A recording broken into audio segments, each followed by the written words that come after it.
لله الذي هدانا لهذا وما كنا لنهتدي لولا أن هدانا الله.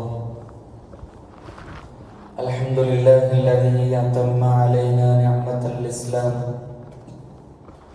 وأكمل لنا هذا الدين القيم وجعلنا به خير أمة أخرجت للناس،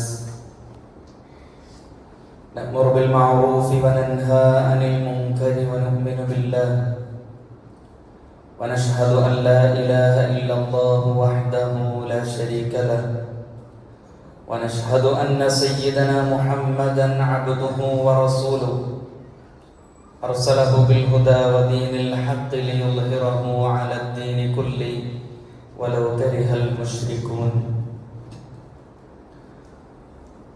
فقد قال الله سبحانه وتعالى في كلامه العزيز: أعوذ بالله من الشيطان الرجيم، بسم الله الرحمن الرحيم. إنما الصدقات للفقراء والمساكين والعاملين عليها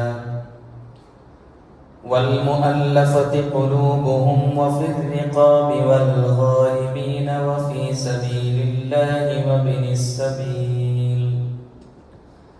فريضة من الله والله عليم حكيم. ബഹുമാന്യരായ സത്യവിശ്വാസികളെ, അല്ലാഹു സുബ്ഹാനഹു വ തആലയുടെ കൽപ്പനകൾ ജീവിതത്തിന്റെ എല്ലാ മേഖലകളിലും പാലിച്ച് അല്ലാഹുവിന് ഇഷ്ടപ്പെട്ട വഴിയിൽ സഞ്ചരിക്കണമെന്ന് വസിയ്യത്ത് ചെയ്യുകയാണ്, ഗുണകാംക്ഷപൂർവ്വം ഓർമ്മപ്പെടുത്തുകയാണ്. അല്ലാഹു സുബ്ഹാനഹു വ തആല അവന്റെ മുത്തഖികളായ ദാസന്മാരിൽ നമ്മേവരെയും ഉൾപ്പെടുത്തി അനുഗ്രഹിക്കുമാറാവട്ടെ. മദീനയിലെ ഒരു അനാഥ ബാലൻ തൻ്റെ പറമ്പിന് ചുറ്റും മതില് കെട്ടുകയായിരുന്നു. എന്നാൽ അയൽവാസിയുടെ ഒരു ഈന്തപ്പന മതില് കെട്ടുന്നതിന് തടസ്സമായി നിന്നു. ആ മരം തനിക്ക് നൽകണമെന്നോ അല്ലെങ്കിൽ വിലയ്ക്ക് വിൽക്കണമെന്നോ ആ ബാലൻ അയൽവാസിയോട് ആവശ്യപ്പെട്ടെങ്കിലും അയാൾ അതിന് തയ്യാറായില്ല. സങ്കടത്തോടുകൂടി ആ കുട്ടി നബി സല്ലല്ലാഹു അലൈഹി വസല്ലം തങ്ങളെ സമീപിച്ചു. നബി സല്ലല്ലാഹു അലൈഹി വസല്ലം അയൽവാസിയെ വിളിച്ചു പറഞ്ഞു: അഅതിഹി ഇയ്യാഹ ബിനഖ്ലത്തിൻ ഫിൽ ജന്ന. ആ ഈന്തപ്പന ഈ കുട്ടിക്ക് നൽകൂ, പകരം നിനക്കൊരു ഈന്തപ്പന സ്വർഗത്തിൽ ലഭിക്കും. എന്നാൽ ദുനിയാവിനോടുള്ള അതിയായ മോഹം കാരണം അയാൾ ആ ഓഫർ പ്രവാചകനോട് നിരസിച്ചു. ഇത് കേട്ട അബൂ ദഹ്ദാഹ് റളിയല്ലാഹു അൻഹു നബി തിരുമേനി സല്ലല്ലാഹു അലൈഹി വസല്ലമയോട് ചോദിച്ചു: യാ റസൂലല്ലാഹ്, അറഅയ്ത ഇൻ ഇഷ്തറൈതു തിൽകൻ നഖ്ല വജഅൽതുഹാ ലിൽ യതീമി അലിയ നഖ്ലത്തുൻ ഫിൽ ജന്ന. അല്ലാഹുവിന്റെ റസൂലേ, ആ മരം വാങ്ങി ഞാൻ ഈ കുട്ടിക്ക് നൽകിയാൽ എനിക്കും സ്വർഗത്തിൽ ഈന്തപ്പന ലഭിക്കുമോ? പ്രവാചകൻ സല്ലല്ലാഹു അലൈഹി വസല്ലം തങ്ങൾ പറഞ്ഞു: അബൂ ദഹ്ദാഹ്, തീർച്ചയായിട്ടും താങ്കൾക്ക് ലഭിക്കും. ഉടൻ തന്നെ അദ്ദേഹം അയൽവാസിയുടെ അടുത്ത് ചെന്ന് ചോദിച്ചു: എന്റെ വലിയ തോട്ടം നിനക്കറിയാമല്ലോ, മദീനയിലെ തന്നെ ഏറ്റവും മികച്ച 600 ഈന്തപ്പനകളും ഒരു കിണറും വലിയൊരു വീടുമുള്ള ആ തോട്ടം നിന്റെ ഈ ഈന്തപ്പനയ്ക്ക് പകരമായി ഞാൻ നൽകാം, നീ അത് എനിക്ക് നൽകുമോ? അയൽവാസിക്ക് വല്ലാത്ത അത്ഭുതമായി. ഒരൊറ്റ മരത്തിന് പകരമായി 600 മരങ്ങളുള്ള വലിയൊരു തോട്ടം. അയാൾ സന്തോഷത്തോടു കൂടി ആ കച്ചവടത്തിന് സമ്മതിച്ചു. അബൂ ദഹ്ദാഹ് റളിയല്ലാഹു അൻഹു നബി സല്ലല്ലാഹു അലൈഹി വസല്ലം തങ്ങളെ സമീപിച്ചു പറഞ്ഞു: റസൂലേ, ഞാൻ ആ മരം വാങ്ങി ആ അനാഥ ബാലന് നൽകിയിരിക്കുന്നു. ഇത് കേട്ട പ്രവാചകൻ സന്തോഷത്തോടു കൂടി ഇപ്രകാരം പറഞ്ഞു: കമ്മിൻ ഇദ്കിൻ റദാഇൻ ലി അബീ ദഹ്ദാഹ് ഫിൽ ജന്ന. സ്വർഗത്തിൽ അബൂ ദഹ്ദാഹിന് വേണ്ടി എത്രയെത്ര മുന്തിരിക്കുലകളും ഈന്തപ്പനകളുമാണ് അദ്ദേഹത്തെ കാത്തിരിക്കുന്നത്. പ്രവാചകൻ സല്ലല്ലാഹു അലൈഹി വസല്ലം തങ്ങൾ അത്രമാത്രം പറഞ്ഞു. അബൂദഹ്ദാ തന്റെ വീട്ടിലേക്ക് മടങ്ങി. തോട്ടത്തിന് പുറത്തു നിന്നുകൊണ്ട് അകത്തുള്ള തന്റെ ഭാര്യയെ വിളിച്ചിട്ട് അദ്ദേഹം ഇങ്ങനെ പറഞ്ഞു, യാ ഉമ്മദ്ദഹ്ദാ ഉഖ്രിജി മിനൽ ഹായിതി ഫഖദ് ബിത്തുഹു. ഉമ്മദ്ദഹ്ദാ, മക്കളെയും എടുത്ത് വേഗം പുറത്തിറങ്ങണം, ഞാൻ ഈ തോട്ടം അള്ളാഹുവിന് കച്ചവടം നടത്തിയിരിക്കുന്നു. വളരെ അത്യപൂർവമായ അബൂദഹ്ദാന്റെ മറുപടി കേട്ട് ഉമ്മുദ്ദഹ്ദാ അന്താളിച്ചു നിൽക്കുന്നു. മറ്റേതൊരു സ്ത്രീ ആയാലും ഒരുപക്ഷെ ദേഷ്യപ്പെടുമായിരുന്നു. എന്നാൽ ഉമ്മുദ്ദഹ്ദാ പറഞ്ഞത്, റബിഹൽ ബൈഉ യാ അബൂദഹ്ദാ, റബിഹൽ ബൈഉ. അബൂദഹ്ദാ, നിങ്ങളുടെ ലാഭകരമായ കച്ചവടമാണ് പടച്ചവനുമായി നിങ്ങൾ നടത്തിയത്. ഈ കച്ചവടത്തിൽ താങ്കൾ ലാഭം കൊയ്തിരിക്കുന്നുവല്ലോ. തന്റെ കുട്ടികളുടെ കയ്യിലുണ്ടായിരുന്ന ഈന്തപ്പഴം പോലും ആ തോട്ടത്തിൻ്റെതാണെന്ന് കരുതി അവർ അത് താഴെയിട്ടിട്ട് 600 ഈന്തപ്പനകളും സമൃദ്ധമായ വെള്ളം ലഭിക്കുന്ന കിണറും വലിയൊരു വീടും ദൈവിക മാർഗത്തിൽ ചെലവഴിക്കാൻ സന്നദ്ധത പ്രകടിപ്പിച്ചുകൊണ്ട്, അതിൽ പരിപൂർണ സംതൃപ്തി പ്രകടിപ്പിച്ചുകൊണ്ട് അബൂദഹ്ദാന്റെ കയ്യും പിടിച്ച് ഉമ്മുദ്ദഹ്ദാവും കുഞ്ഞും നടന്നു പോകുന്ന രംഗം, അതുവഴി സ്വർഗം കയ്യെത്തിപ്പിടിക്കാൻ തന്റെ സമ്പാദ്യം മുഴുവൻ വിറ്റ ഒരു മനുഷ്യന്റെ നിസ്തുലമായ ചരിത്രമാണ് അബൂദഹ്ദാനുള്ളത്. ആ ചരിത്രം അവിടെ നിൽക്കട്ടെ. വിശ്വാസിയായ ഒരു മനുഷ്യൻ മരിച്ചു കഴിഞ്ഞാൽ അയാൾക്ക് വേണ്ടി മയ്യത്ത് നമസ്കരിക്കുന്നത് ജീവിച്ചിരിക്കുന്നവരുടെ മേൽ ഫർള് കിഫായയാണ്.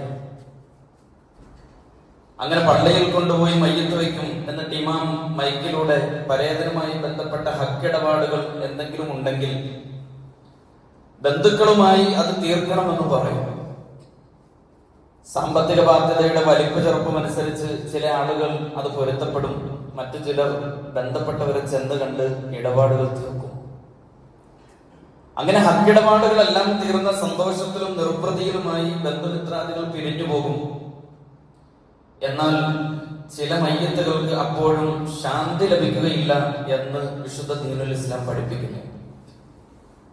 മനുഷ്യരുമായി ബന്ധപ്പെട്ട സാമ്പത്തിക ഇടപാടുകൾ തീർന്നാലും ചില മൃതദേഹങ്ങൾ, ചില മയ്യത്തുകൾ ഖബറിൽ കിടന്ന് എരിയാൻ തുടങ്ങുമെന്ന് വിശുദ്ധ ദീൻ പഠിപ്പിക്കുകയാണ്. അക്കൂട്ടർ അള്ളാഹുവുമായി ബന്ധപ്പെട്ട സാമ്പത്തിക ഇടപാടുകൾ തീർക്കാത്തവരാണ്. നേരത്തെ നമ്മൾ പരിചയിച്ച അബൂദഹ്ദാ അള്ളാഹുമായി കച്ചവടം നടത്തി ആ സാമ്പത്തിക ഇടപാടുകൾ അത് എവിടെയാണോ ചെലവഴിക്കപ്പെടേണ്ടത് അവിടെ തന്നെ ചെലവഴിച്ചതിന്റെ നിസ്തുല ചരിത്രമാണുള്ളത് എങ്കിൽ, സാമ്പത്തിക ഇടപാടുകൾ തീർക്കാത്ത മനുഷ്യർ ഖബറിൽ കിടന്ന് എരിയുമെന്ന് പ്രവാചകൻ സല്ലല്ലാഹു അലൈഹി വസല്ലം പഠിപ്പിക്കുന്നുണ്ട്. അള്ളാഹു ഇന്നാലിന്ന ആളുകൾക്ക് നിന്റെ സമ്പത്തിൽ നിന്ന് ഇത്ര വീതം കൊടുക്കണേ എന്ന് ആ മയ്യത്തിനോട് പറഞ്ഞിട്ടുണ്ടായിരുന്നു, ആ മനുഷ്യനോട് പറഞ്ഞിട്ടുണ്ടായിരുന്നു.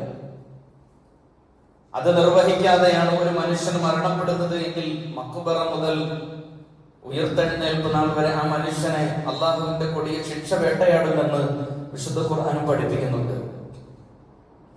ഇങ്ങനെ ജീവിതകാലത്ത് അള്ളാഹു എന്നെ ഏൽപ്പിച്ച സാമ്പത്തിക ബാധ്യതയുടെ പേരിനാണ് നമ്മൾ സകാത്ത് എന്ന് പറയുന്നത്, നിർബന്ധദാനം എന്ന് പറയുന്നത്.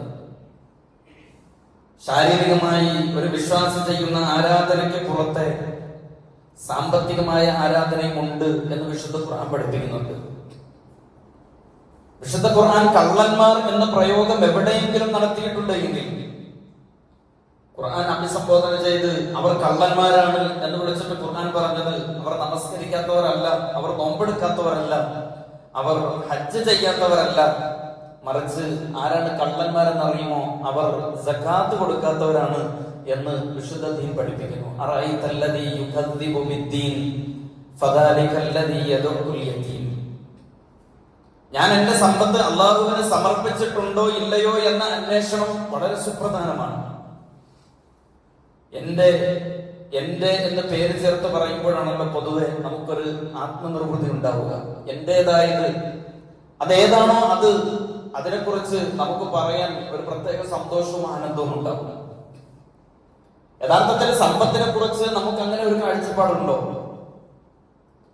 നമ്മെ അതേക്കുറിച്ച് പടച്ചവൻ ബോധ്യപ്പെടുത്തുന്നത് യഥാർത്ഥത്തിൽ എന്താണ്? പ്രത്യേകിച്ച് നമസ്കാരം നിർവഹിക്കാൻ വേണ്ടി താല്പര്യം കാണിക്കുന്ന ആളുകൾ, ഇബാദത്തുകളുടെ വലിയ ഭാണ്ഡക്കെട്ടുകളുള്ള മനുഷ്യർ സക്കാത്തിനെ കുറിച്ച് എത്രത്തോളം അത്തരം ആളുകൾ ജാഗ്രതയുള്ളവരാണ് എന്ന് പരിശോധിക്കേണ്ടിയിരിക്കുന്നു.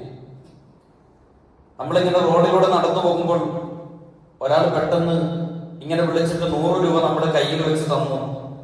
എന്നിട്ട് പറഞ്ഞു 100 രൂപ നിനക്കുള്ളതാണ്.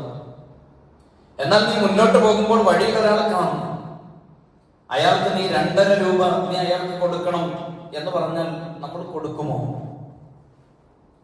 ഒന്നുകൂടി നമ്മളൊന്ന് ആലോചിക്കണം.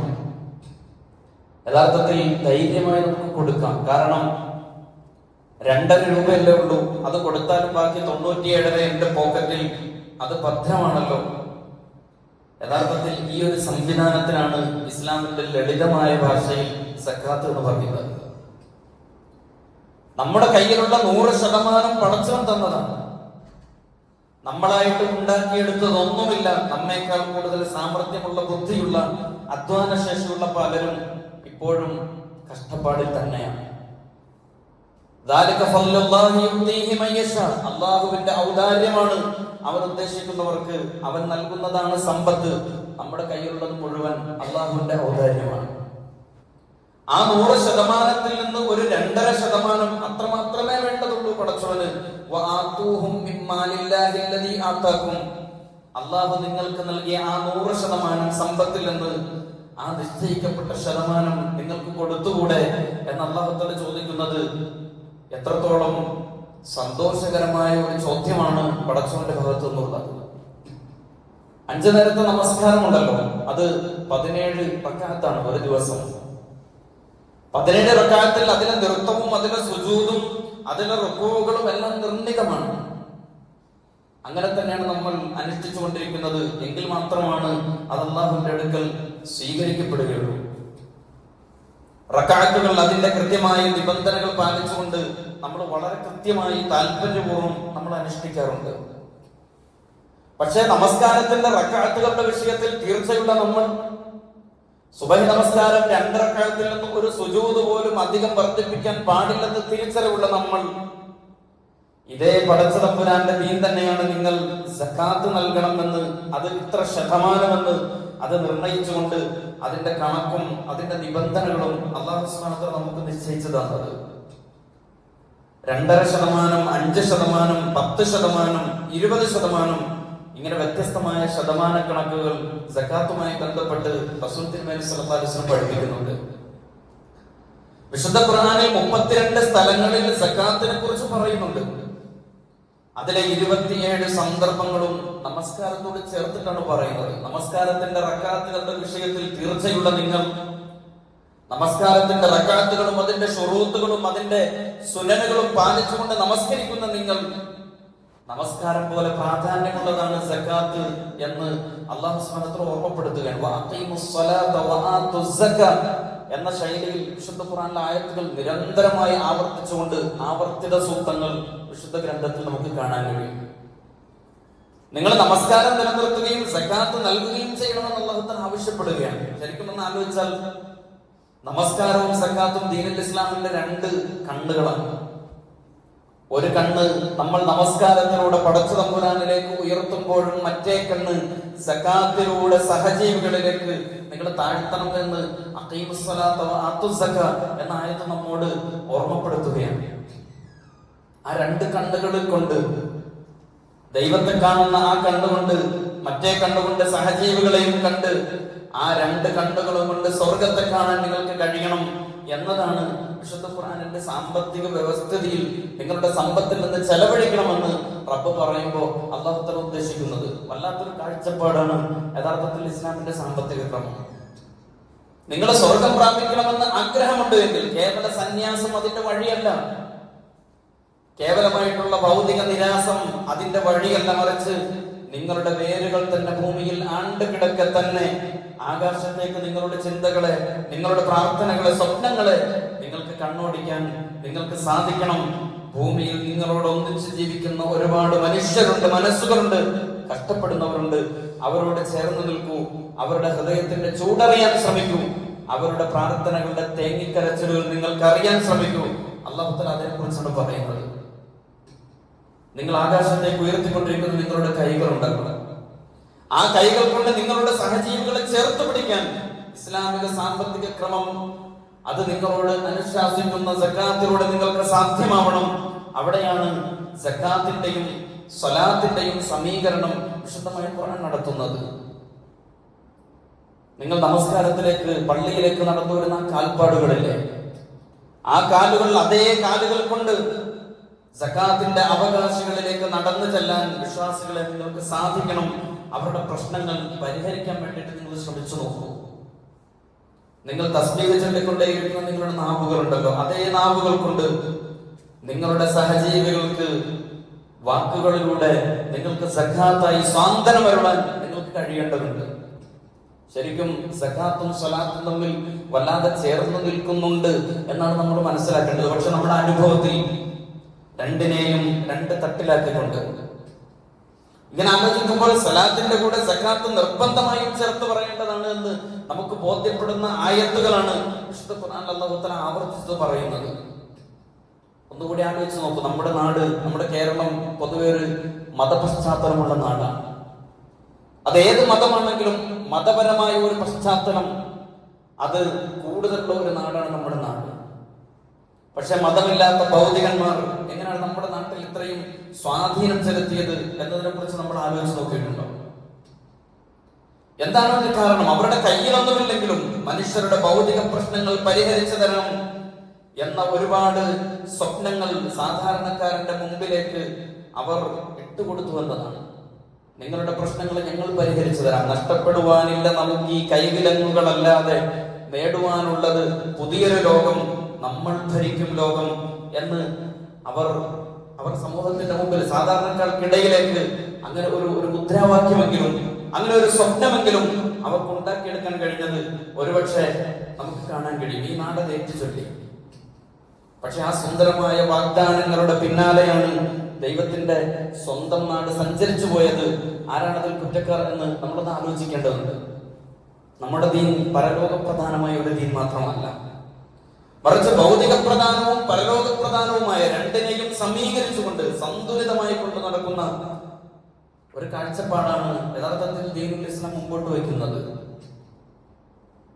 നമ്മുടെ ദീൻ പരലോകത്തെ കുറിച്ച് മാത്രം സംസാരിക്കുന്ന ദീനാണോ? മനുഷ്യന്റെ പച്ചയായ അവന്റെ സങ്കടങ്ങൾ അറിയാത്ത ഒരു ദീനാണോ പടച്ചവന്റെ ദീൻ? റബ്ബനാ ആതിനാ ഫിദ് ദുനിയാ ഹസന എന്നല്ലേ ആദ്യം പ്രാർത്ഥിക്കാൻ അല്ലാഹു സുബ്ഹാനഹു വ തആല നമ്മോട് പഠിപ്പിച്ചത്. എന്നിട്ടാണ് വഫിൽ ആഖിറതി ഹസനതൻ വഖിനാ അദാബന്നാർ, അല്ലാഹുവേ പരലോകത്തിലും ഞങ്ങൾക്ക് നന്മ പ്രദാനം ചെയ്യണമേ, നരകത്തിന്റെ ശിക്ഷയിൽ നിന്ന് ഞങ്ങളെ കാക്കണമേ എന്ന് പഠിപ്പിച്ചത് ഈ ദീനാണ്. പക്ഷെ പലപ്പോഴും നമ്മൾ നമ്മിലേക്ക് ചുരുങ്ങിപ്പോയിരിക്കുന്നു. നമുക്കിടയിൽ ജീവിക്കുന്ന മനുഷ്യരുടെ സങ്കടങ്ങളും പ്രശ്നങ്ങളും അറിയാതെ പോയോ നമ്മൾ എന്ന് നമ്മൾ ആലോചിക്കേണ്ടത് പ്രിയപ്പെട്ട സഹോദരങ്ങളെ ഈ സക്കാത്ത് സംവിധാനത്തെ മുന്നിൽ വെച്ചുകൊണ്ടാണ്. പ്രവാചകൻ സല്ലല്ലാഹു അലൈഹി വസല്ലം തങ്ങളുടെ മസ്ജിദുൻ നബവിയിൽ പലപ്പോഴും ആറാമതൊരു ബാങ്ക് ഉണ്ടായിരുന്നു. നമ്മുടെ പള്ളിയിൽ ആറാമതൊരു ബാങ്ക് മുഴങ്ങിയാൽ നമ്മൾ മുഅദ്ദിനെ പിരിച്ചുവിടും. അയാൾ പകൽ നോമ്പെടുത്ത് സ്വബോധമില്ലാതെ ദുഹർ രണ്ടാമതൊന്നും കൂടി ബാങ്ക് വിളിച്ചാൽ ആ മുഅദ്ദിൻ പിന്നീട് പള്ളിയിൽ നിന്ന് പുറത്താണ്. റസൂലുള്ളാഹി സ്വല്ലല്ലാഹു അലൈഹി വസല്ലം തങ്ങളുടെ പള്ളിയിലെ ആറാമത്തെ ബാങ്ക് ഏത് എന്ന് മസ്ജിദുൻ നബവി സാക്ഷിയാണ്. അശരണർക്ക് വേണ്ടിയുള്ള ബാങ്കായിരുന്നു അത്. ആരെങ്കിലും സഹായം തേടി വരുമ്പോ ഒരു കൂട്ടർ വന്നിട്ടുണ്ട്, എല്ലാവരും ഉള്ളതുമായിട്ട് ഈ പള്ളിയിലേക്ക് വരണം എന്നതിന് വേണ്ടിയായിരുന്നു പ്രവാചകന്റെ പള്ളിയിലെ ആറാമത്തെ ബാങ്ക്. പ്രശ്നങ്ങൾ പരിഹരിക്കുവാൻ ബാങ്ക് വിളിച്ചിരുന്ന പ്രവാചകന്റെ മസ്ജിദുൻ നബവിയെ കുറിച്ച് നമ്മൾ ആലോചിച്ച് നോക്കൂ.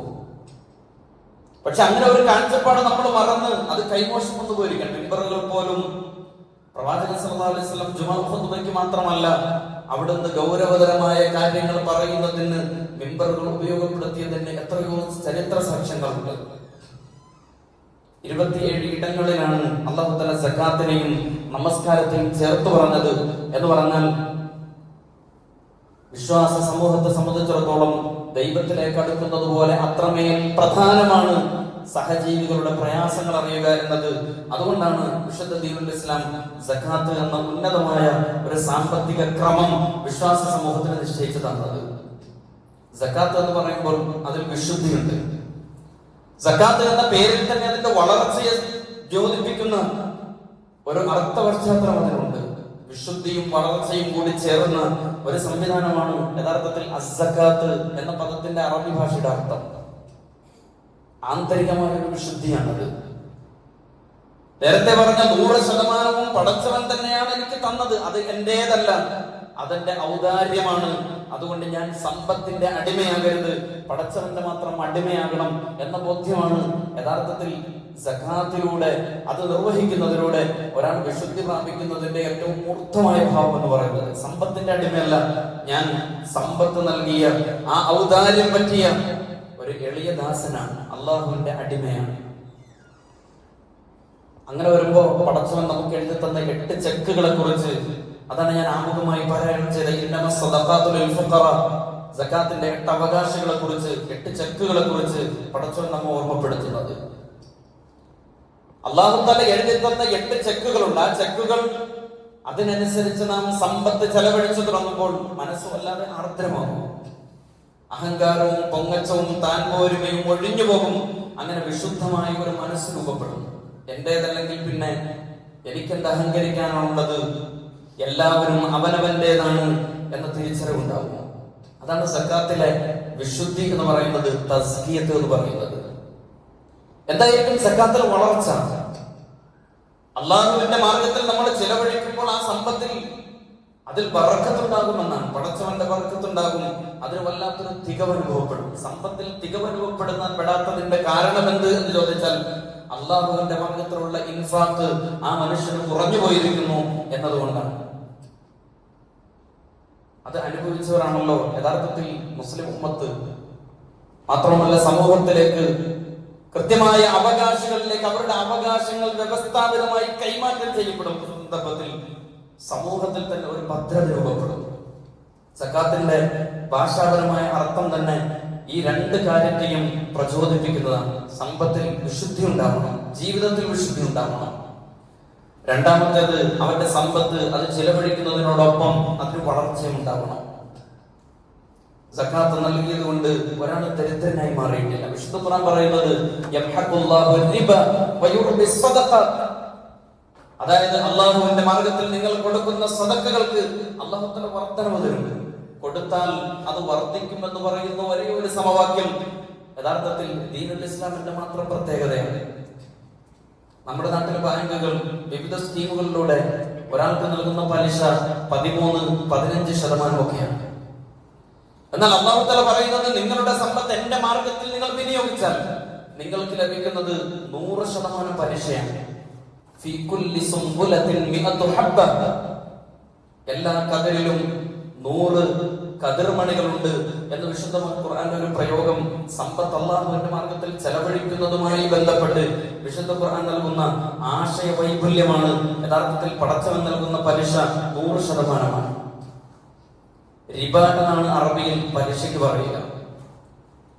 പക്ഷെ അതേ അർത്ഥം തന്നെ സദഖയെ പരിപോഷിപ്പിക്കുന്നത് അള്ളാഹുവാണ്, അള്ളാഹുവാണ് പലിശ കൊടുക്കുന്നത് എന്ന ഒരു പ്രയോഗം വിശുദ്ധ ഖുർആൻ നമുക്ക് കാണാൻ കഴിയും.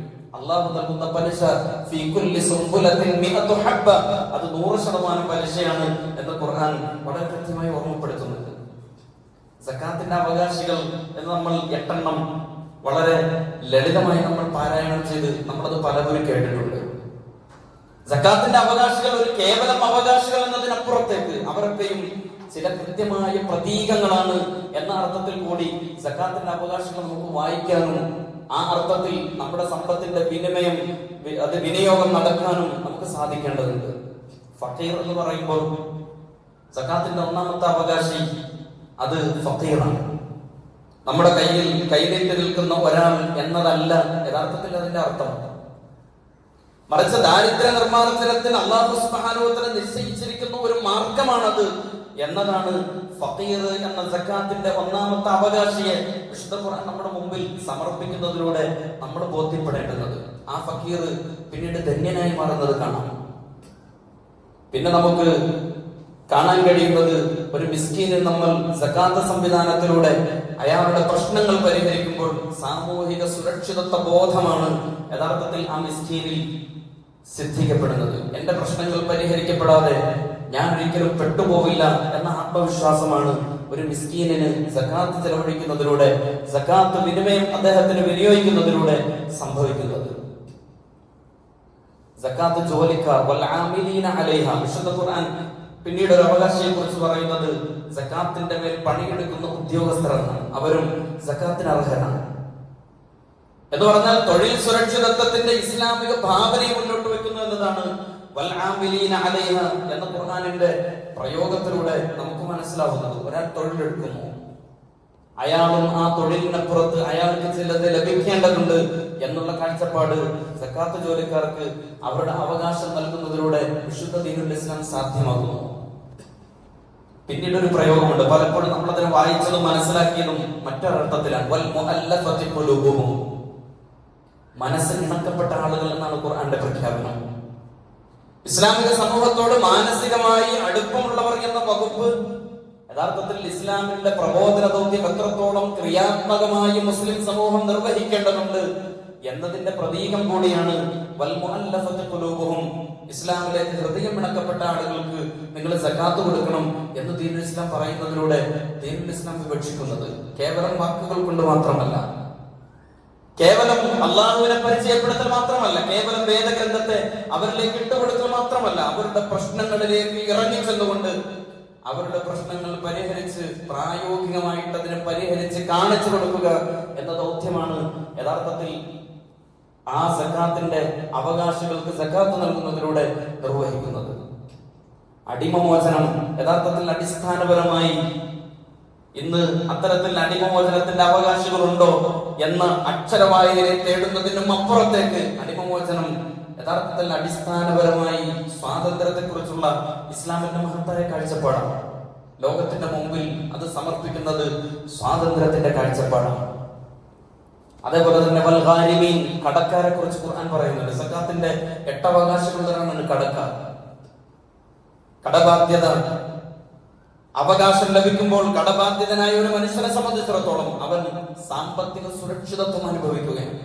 പേടിച്ച് മാറി നിന്ന് ഞാൻ ബിസിനസ് ചെയ്താൽ പരാജയപ്പെട്ടു പോകുമോ എന്ന് കരുതി മാറി നിൽക്കുകയല്ല, മറിച്ച് ഉള്ള സമ്പത്തിനെ പ്രത്യുൽപാദനപരമായി വിനിയോഗിച്ചുകൊണ്ട് സമൂഹത്തിന്റെ സെറ്റപ്പിൽ, രാഷ്ട്രത്തിന്റെ പുനർനിർമ്മാണത്തിൽ താൻ പങ്കാളിയാവണം. താൻ കാലിടറിപ്പോയാൽ, കടബാധ്യതയായാൽ എന്നെ പിടിച്ചു നിർത്താൻ എന്റെ പുറകിൽ ഒരു ഉമ്മത്തുണ്ട് എന്ന ആത്മവിശ്വാസത്തെയാണ് യഥാർത്ഥത്തിൽ കടബാധ്യതന് നിങ്ങൾ സക്കാത്ത് കൊടുക്കണം എന്ന് ദീനുൽ ഇസ്ലാമിന്റെ നിഷ്കർഷ രൂപത്തിലുള്ള 8 അവകാശികളെ എണ്ണിപ്പറഞ്ഞതിൽ ദീനുൽ ഇസ്ലാം കൃത്യമായി അത് ഓർമ്മപ്പെടുത്തുന്നത്. എന്റെ ഉമ്മത്ത് എന്റെ കൂടെയുണ്ട് എന്ന ആത്മവിശ്വാസം മുസ്ലിം സമൂഹത്തിൽ പ്രതിസന്ധിയിലകപ്പെട്ട ഒരാൾക്ക് ലഭ്യമാക്കുന്നു എന്ന് പറഞ്ഞാൽ ഇസ്ലാമിന്റെ സാമ്പത്തിക ക്രമത്തെക്കുറിച്ചും അതിന്റെ കാഴ്ചപ്പാടിനെ കുറിച്ചും നമ്മളൊന്ന് ആലോചിച്ച് നോക്കൂ. പിന്നീട് ഖുർആൻ പറഞ്ഞത് ഫീ സബീലില്ലാഹ്, ദൈവിക മാർഗത്തിൽ ചിലവഴിക്കുമ്പോൾ മൊത്തത്തിൽ ഇസ്ലാം മുന്നോട്ട് വെക്കുന്ന ഒരു ജീവിത വ്യവസ്ഥിതി ഉണ്ടല്ലോ, അത് സ്ഥാപിക്കുവാൻ വേണ്ടിയുള്ള ബോധപൂർവമായ ദീർഘവീക്ഷണത്തോടുകൂടിയുള്ള ഇടപെടലായിട്ടാണ് യഥാർത്ഥത്തിൽ ഫീ സബീലില്ലാഹ് മാറുന്നത്. വിശുദ്ധ ഖുർആൻ പിന്നെ പറയുന്നത് വഴിയാധാരമായ മനുഷ്യനെ കുറിച്ചാണ്. ഒരു വഴിയാധാരമായ ഒരു മനുഷ്യൻ അവന് സക്കാത്തിന്റെ വിഹിതം നൽകുമ്പോൾ ലോകത്തെ എല്ലാ മനുഷ്യരും സുരക്ഷിതരാണ് എന്നുള്ള ബോധ്യമാണ് അതിലൂടെ പങ്കുവെക്കപ്പെടുന്നത് എന്ന് കാണാൻ കഴിയും. ഇങ്ങനെ ഇസ്ലാമിക സാമ്പത്തിക വ്യവസ്ഥിതി വളരെ വ്യവസ്ഥാപിതമായിട്ട് അത് നടപ്പിൽ വരുത്താൻ വേണ്ടിയിട്ട് വിശ്വാസി സമൂഹം പ്രത്യേകം ശ്രദ്ധ കാണിക്കണം. അതിന് നാം സ്വലാത്തിനെ കാണിക്കുന്ന അതേ പ്രാധാന്യം, സ്വലാത്തിനെയും സക്കാത്തിനെയും ഒരുമിച്ച് പറഞ്ഞ ഖുർആനിന്റെ നിർദ്ദേശം പാലിക്കുന്ന മുസ്ലിം ഉമ്മത്ത് സ്വലാത്തിന്റെ അതേ പ്രാധാന്യം തന്നെ ഒട്ടും ചോരാതെ സക്കാത്തിനും കൂടി നൽകേണ്ടതുണ്ട് എന്നതാണ്. പലപ്പോഴും മുസ്ലിം സമുദായം സക്കാത്തിനെ കുറിച്ച് ഇപ്പോഴും അവർ കരുതുന്നത് പള്ളിയിലെ ഏതോ ആർക്കോ വേണ്ടി വെച്ച് നീട്ടപ്പെടുന്ന ഒരു ബക്കറ്റിൽ 100 രൂപ ഇട്ടാൽ എന്റെ കർത്തവ്യം കഴിഞ്ഞു എന്ന അർത്ഥത്തിൽ പലപ്പോഴും ഇന്ന് സക്കാത്ത് എന്ന് പറയുന്ന സംവിധാനത്തെ ബഹുഭൂരിപക്ഷം മുസ്ലിം ഉമ്മത്തും മനസ്സിലാക്കിയിട്ടുണ്ട് എന്നാണ്. എന്റെ വീടിന്റെ ഗേറ്റിൽ ആരെങ്കിലും കോളിംഗ് ബെല്ല് വന്നടിച്ച് അങ്ങനെ പുറത്തേക്ക് വന്നിട്ട് കൊടുക്കുന്ന ഏതോ 10ഓ 20ഓ ആണ് എന്ന ധാരണയിൽ, ആ ധാരണയിൽ തന്നെയാണ് മുസ്ലിം സമുദായം എന്നും സക്കാത്ത് എന്ന ആ മനസ്സിനെ, ഇസ്ലാമിന്റെ കാഴ്ചപ്പാടിനെ പലപ്പോഴും സമീപിക്കുന്നത്. നമ്മുടെ സമുദായത്തിന്റെ അഭിമാനക്ഷതത്തിന് കാരണക്കാരായി നമ്മൾ സക്കാത്തിന്റെ വിഷയത്തിൽ കാണിക്കുന്ന അലസത പലപ്പോഴും കാരണമായിട്ടുണ്ട്. ഏറ്റവും കൂടുതൽ യാചക സമൂഹമുള്ളത് ഏത് എന്ന് ചോദിച്ചാൽ തല കുലിച്ച് ലജ്ജിച്ച നാണം കെട്ടുകൊണ്ട് അത് മുസ്ലിം സമുദായത്തിലാണ് എന്ന് പറയേണ്ട ഒരു ഗതികേടിലേക്ക് മുസ്ലിം സമുദായം എത്തിയെങ്കിൽ, പ്രിയപ്പെട്ട സഹോദരങ്ങളെ, മുസ്ലിം ഉമ്മത്തിന്റെ മുമ്പിൽ സകാത്ത് പോലെയുള്ള വലിയൊരു പരിഹാരക്രിയ ഉണ്ടായിട്ട് മുസ്ലിം സമുദായത്തിലാണ് ഏറ്റവും വലിയ യാചക സമൂഹമുള്ളത് എന്ന് പറയുന്നത് എത്രമാത്രം വലിയ ഗതികേടാണ് എന്ന് നമ്മൾ ആലോചിച്ച് നോക്കൂ. നമ്മുടെ സമുദായത്തിന്റെ അഭിമാനക്ഷതത്തിന്റെ കാരണം മുസ്ലിം സമൂഹം കൃത്യമായി സകാത്ത് സംവിധാനം അത് ഉപയോഗപ്പെടുത്താത്തതാണ് എന്ന് തിരിച്ചറിയാൻ നമുക്ക് കഴിയേണ്ടതുണ്ട്. കൊടുക്കുന്ന ആൾ അത് കൊടുത്തുകൊണ്ടേയിരിക്കുന്നു, വാങ്ങിക്കുന്ന ആൾ എല്ലാ വർഷവും വാങ്ങിക്കൊണ്ടേയിരിക്കുന്നു. യഥാർത്ഥത്തിൽ യാചന പഠിപ്പിക്കുകയാണ് പല പള്ളികളും പല പള്ളി കമ്മിറ്റികളും ചെയ്തുകൊണ്ടിരിക്കുന്നത്. ഒരു ലെറ്റർ ഹെഡിൽ കത്തുകൾ എഴുതി കൊടുത്തിട്ട് പള്ളികളുടെ മുമ്പിൽ ഇയാൾ യാചിക്കാൻ യോഗ്യനാണ് എന്ന് പറഞ്ഞ് യഥാർത്ഥത്തിൽ മുസ്ലിം സമുദായം യാചന പഠിപ്പിക്കുന്ന എത്രയോ റമദാനുകൾ നമ്മൾ കണ്ടിട്ടുണ്ട്. റമദാനിൽ അത് ഭിക്ഷയാചിച്ചുകൊണ്ട് മുസ്ലിം ഉമ്മത്ത് സ്വയം അഭിമാനക്ഷതത്തിന് ഇരയായിക്കൊണ്ടിരിക്കുന്നു എന്നതാണ്. പടച്ചവൻ നിശ്ചയിച്ച സകാത്ത് എന്ന അതിസുന്ദരമായ ശാസ്ത്രീയമായ സാമ്പത്തിക വ്യവസ്ഥയെ നമ്മൾ എവിടെയാണ് കൊണ്ടെത്തിച്ചിരിക്കുന്നത് എന്ന് നമ്മളൊന്ന് ആലോചിച്ചു നോക്കൂ. ഖുദ് മിൻ അംവാലിഹിം സദഖതൻ, അവരുടെ സമ്പത്തിൽ നിന്ന് താങ്കൾ അവരുടെ ദാനത്തിന്റെ വിഹിതം താങ്കൾ വസൂൽ ചെയ്യണം, പ്രവാചകരെ പിടിച്ചെടുക്കണം നബിയെ എന്ന് പടച്ചവൻ പറയുന്നത് റസൂലുള്ളാഹി സ്വല്ലല്ലാഹു അലൈഹി വസല്ലം തങ്ങളോടുള്ള കൽപ്പനയാണ്. പക്ഷെ ആ വചനം ഇസ്ലാമിക ഭരണകൂടം നിലനിൽക്കുന്ന നാടുകളുടെ ഭരണാധികാരികളോടാണ് അല്ലാഹു തആല പറയുന്നത്. അത്തരം ഭരണ സംവിധാനങ്ങൾ ഇല്ലെങ്കിലും അതാത് കാലഘട്ടത്തിലെ ഉലുൽ അംർ കൈകാര്യകർത്താക്കളായി രംഗത്ത് വരുന്ന നേതൃ സമൂഹത്തോടാണ്, വിശുദ്ധ ഖുർആനിന്റെ മസ്ജിദ് പരിപാലകരോടാണ് വിശുദ്ധമായ ഖുർആൻ പറഞ്ഞത്. പ്രശ്നങ്ങൾ പരിഹരിക്കണമെങ്കിൽ സകാത്ത് സംവിധാനം വ്യവസ്ഥാപിതമാവണം, അത് സാമൂഹികമാവണം, നമ്മുടെ പങ്കാളിത്തം ഉറപ്പുവരുത്തണം. ഒരാളുടെ പ്രശ്നമെങ്കിലും ഏറ്റെടുത്ത് നിർവഹിക്കാൻ അതിലൂടെ മാത്രമേ കഴിയുകയുള്ളൂ. അതിനൊരുപാട് പ്രയോജനങ്ങളുണ്ട്. അതിലേറ്റവും പ്രധാനം അല്ലാഹു തആല ആദരിച്ച മനുഷ്യന്റെ അഭിമാനബോധമാണ്. എന്തെങ്കിലും കുറഞ്ഞ പക്ഷം പ്രിയപ്പെട്ട സഹോദരങ്ങളെ നമ്മൾ ഓർക്കുക എന്നതാണ് ഇതിന്റെ ഏറ്റവും പ്രധാനപ്പെട്ട പ്രേരകമായി സകാത്ത് സംവിധാനത്തിൽ നിലനിർത്താനുള്ള പ്രേരകമായി വർത്തിക്കേണ്ടുന്നത്. ഒരു മാതൃകാ സമൂഹം എന്ന നിലയിൽ മുസ്ലിം ഉമ്മത്ത് സംഘടിതമായി ഈ പ്രശ്നത്തെ വളരെ ഗുരുതരമായി മുസ്ലിം ഉമ്മത്തിനിടയിലുള്ള ദാരിദ്ര്യ നിർമ്മാർജ്ജന പ്രശ്നത്തെ, അവരനുഭവിക്കുന്ന പ്രതിസന്ധികളെ സകാത്ത് എന്ന അതിസുന്ദരമായ ഈ മഹത്തായ വ്യവസ്ഥിതിയെ ചേർത്ത് വെച്ചുകൊണ്ട് അത് ആത്മാർത്ഥമായി നിർവഹിക്കാൻ നമുക്ക് സാധിക്കേണ്ടതുണ്ട്. നമ്മുടെ മസ്ജിദുകൾക്ക് സാധിക്കേണ്ടതുണ്ട്, നമ്മുടെ നേതൃത്വങ്ങൾക്ക് സാധിക്കേണ്ടതുണ്ട്. അല്ലാഹു സുബ്ഹാനഹു വ തആല സകാത്തിനെയും നമസ്കാരത്തെയും ഒരേപോലെ കാണുന്ന, അവ രണ്ടും യഥാർത്ഥത്തിൽ നിർവഹിക്കുന്ന അള്ളാഹുവിന്റെ സംതൃപ്തിയും സഹജീവികളോടുള്ള ആർദ്രതയും സ്നേഹവും ഒക്കെ കൈമുതലാക്കിക്കൊണ്ട് യഥാർത്ഥ വിശ്വാസികളായി ജീവിക്കാൻ അല്ലാഹു തആല നമ്മെവരെയും അനുഗ്രഹിക്കുമാറാവട്ടെ. അഖൂലു ഖൗലി ഹാദാ അസ്തഗ്ഫിറുല്ലാഹൽ അലീം ലി വലക്കും വസ്തഗ്ഫിറൂ ഇന്നഹു ഹുവൽ ഗഫൂറുർ റഹീം.